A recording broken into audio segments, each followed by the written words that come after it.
Olá, meus irmãos, Deus os abençoe, em nome de nosso Senhor Jesus Cristo. Estamos aqui para trabalhar por essa fé preciosa, esta fé que está nos transformando dia após dia na imagem perfeita da palavra. Nesse presente momento, nós estamos na presença do sol, isto é, da mensagem revelada, da palavra manifestada, porque a Bíblia só é sol quando ela está cumprida, quando ela está manifestada. Então nós estamos nos alimentando das Escrituras para esta hora, o pão de Deus para este dia.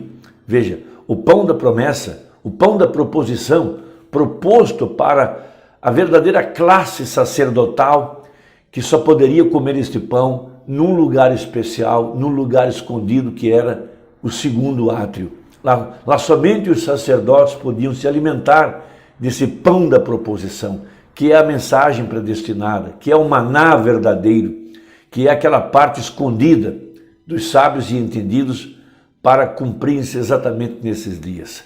A Bíblia toda é uma revelação da pessoa de Jesus Cristo, sua obra redentora, quem ele é, qual sua essência, qual o seu caráter, como ele opera. Então nós temos descoberto que ele é o mesmo ontem, hoje e eternamente. E uma coisa muito grande dentro da Bíblia é que Deus não muda. Aquilo que ele fez no passado, ele segue fazendo a mesma coisa aqui no presente. Isso o identifica como Cristo de todas as eras. Isso identifica a verdadeira palavra para o dia em que nós estamos vivendo. Porque quando nós olhamos para a Bíblia, nós vemos que todos esses mistérios estavam escondidos na vida das pessoas e nos símbolos. Tudo aquilo que Deus fez no passado, através dos profetas, especialmente Moisés, eram sombras das coisas futuras. Não era a imagem real. A verdadeira revelação veio após a morte de Jesus Cristo, quando ele então tirou de dentro de si a verdadeira igreja que estava dentro dele desde antes da fundação do mundo. Por isso, na genealogia de Jesus, no livro da vida de Jesus Cristo, nós vamos encontrar personagens como Betseba, como Raabe, como Ruth, todas essas mulheres que estão trazendo o mistério da verdadeira igreja de nosso Senhor Jesus Cristo, que estava nele desde antes da fundação do mundo, em forma de semente e que foi manifestada a seu tempo pela palavra falada, foi expressada por Deus, e elas estão sendo manifestadas durante essas 7 eras da igreja, mais especialmente a nós aqui no tempo do fim, na era da noiva, na era da pedra angular, na era da senhora eleita, de acordo com a profecia.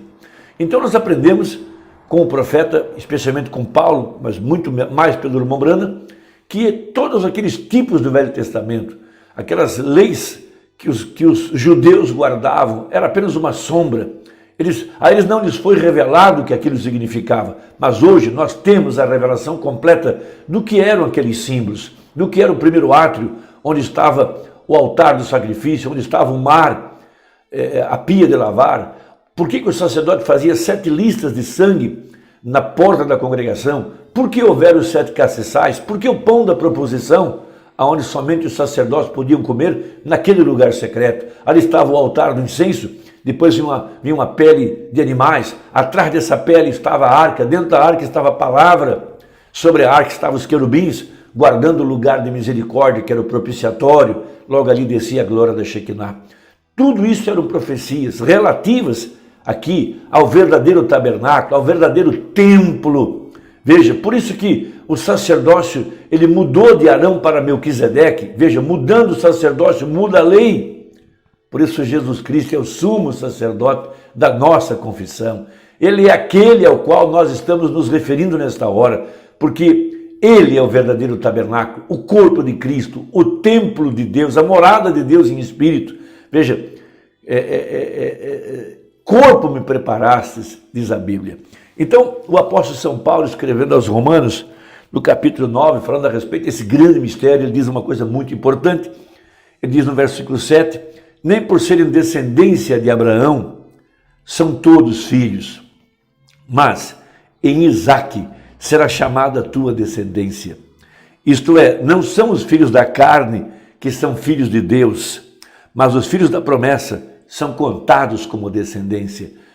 Os filhos da promessa são os eleitos, são os predestinados. E esses são a semente real de Abraão. Veja, porque a palavra da promessa é esta: por esse tempo eu virei e Sara terá um filho. Veja, Sara, um tipo da verdadeira igreja. Veja, e terá um filho. E não somente esta, mas também Rebeca, quando concebeu de Isaque, nosso pai. Porque não tendo eles ainda nascido, nem tendo feito bem ou mal, para que o propósito de Deus, segundo a eleição, ficasse firme, não por causa das obras, mas por aquele que chama. Foi-lhe dito a ela: o maior servirá ao menor, como está escrito: amei Jacó e aborreci Esaú. Então, Mombana, pregando esse tema da semente real de Abraão, referindo-se àquele sinal que foi feito lá para Abraão, nos dias em que aquele anjo, aquela teofania, que era o próprio Deus, visitou Abraão. Ali estava a profecia de que todo o Velho Testamento, todas aquelas sombras diziam respeito a nós aqui no tempo do fim, nós que somos a verdadeira igreja, que somos os chamados e eleitos, que somos justificados pela fé, bem-aventurados aqueles a quem o Senhor não imputa pecado. Deus tem feito um pacto incondicional com a semente eleita. Então, pregando essa mensagem, provando sua palavra, a partir do parágrafo 170, falando a respeito das promessas para esse dia, citando Hebreus 1, Hebreus 13:8, Lucas 17:30, São João 14:12 e tantas escrituras para provar sua palavra, para mostrar que a semente real é a verdadeira igreja, não é o judeu natural, o judeu que mora em Israel, que é herdeiro dessas promessas, mas é o descendente da semente real de Abraão. Então ele diz assim, no parágrafo 170 a seguir: agora lembre-se, esta noite Jesus disse, também em Hebreus 1, Hebreus capítulo 3, ele disse: ele é agora o sumo sacerdote. Veja, nesta era em que estamos vivendo agora, um sumo sacerdote sentado à majestade de Deus nos céus, que pode compadecer-se das nossas fraquezas. Hebreus 13:8, ele é o mesmo ontem, hoje e eternamente. E ele é o mesmo Deus que naquela época, ele é o mesmo essa noite. São João 14:12, veja, ele disse: aquele que crê em mim também fará as obras que eu faço, até mesmo maiores que isso fará, porque eu vou para meu Pai. Está vendo? Aquele que crê em mim também fará estas obras que faço. Mateus 28, ele disse: um pouco que o mundo não me verá mais, mas vós me vereis, porque estarei convosco até a consumação dos séculos. O mesmo Jesus Cristo é o mesmo ontem, hoje e eternamente. E ele se encontra essa noite, veja, naquela reunião, para provar sua palavra. O Romano não estava apenas pregando um tema, ele estava colocando a audiência diante da promessa, fazendo um desafio para trazer Deus em cena, para Deus provar sua palavra, provar a promessa, assim como foi nos dias de Ló, assim também seria nos dias da vinda do Filho do Homem. Aquele que crê em mim, como diz as Escrituras, fará as mesmas obras que eu tenho feito. O mesmo Deus. Veja, provando sua palavra. Veja, porém ele provou o que podia. Ele provou sua palavra, então, o que ele havia prometido para aquele dia. Ele provou as palavras de Isaías. Ele provou as palavras de Noé. Ele provou as palavras de Moisés. E ele provou cada uma das palavras dos profetas. Ele tem vindo aqui no tempo do fim, como um Deus amoroso que ele é, para elevar a nossa fé, para aumentar ou produzir amor em nosso coração, porque nós cantamos: eu amo porque primeiro ele me amou. Então veja, ele prometeu que neste dia em que estamos vivendo, que o mundo estaria em uma condição sodomita, homossexuais, veja, só no mundo hoje, por todo o mundo onde viajei, não somente aqui, em todas as partes, é crítico. Na Suécia, rapazes e moças vão esquiar completamente nus, e aqueles na Alemanha e na França, e em todas as partes é praticamente o mesmo tipo de gentinha que temos aqui nos Estados Unidos. É uma era. E eu, se algum dia tiver a oportunidade de voltar, gostaria de falar sobre algumas dessas coisas proféticas a vocês, mostrar-lhes a era em que estamos vivendo. A Bíblia disse que filhos governariam os pais. Essa é a profecia. Porém, lembre-se, Abraão teve uma semente, a qual foi a semente Isaque. Ele teve outras sementes após a morte de Sara. Ele tinha 145 anos de idade. Ele se casou com outra mulher.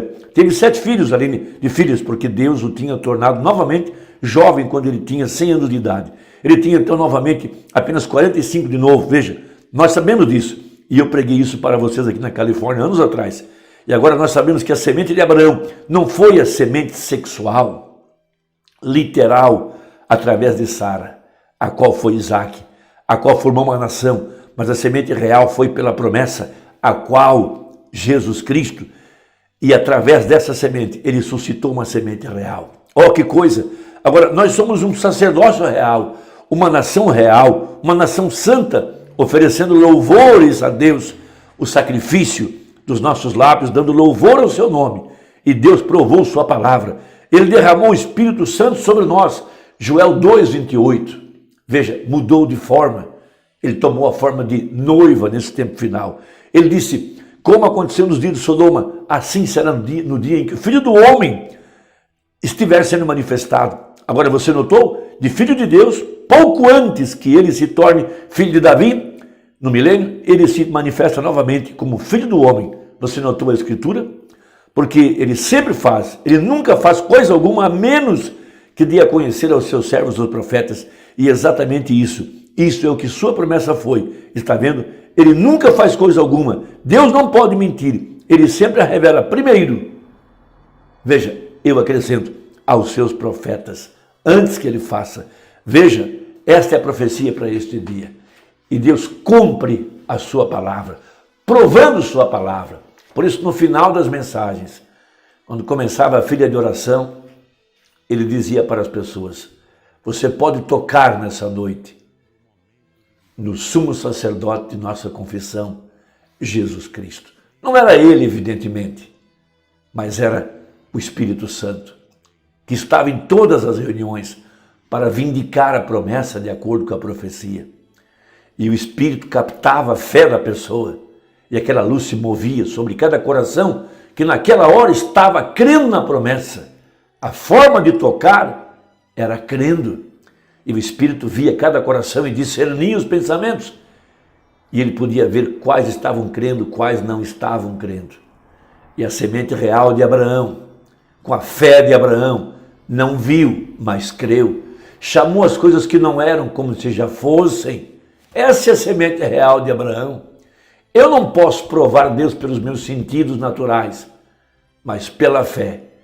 Eu sei que Ele está aqui nesta hora. Está aí com você nesta hora. Ele é real para sustentar sua palavra, provar sua palavra. Irmão, que Deus te abençoe. Até a próxima conversa. Compartilhe essa mensagem com quem você ama. Que Deus te abençoe e até a próxima, se Deus quiser, em nome de Jesus. Amém.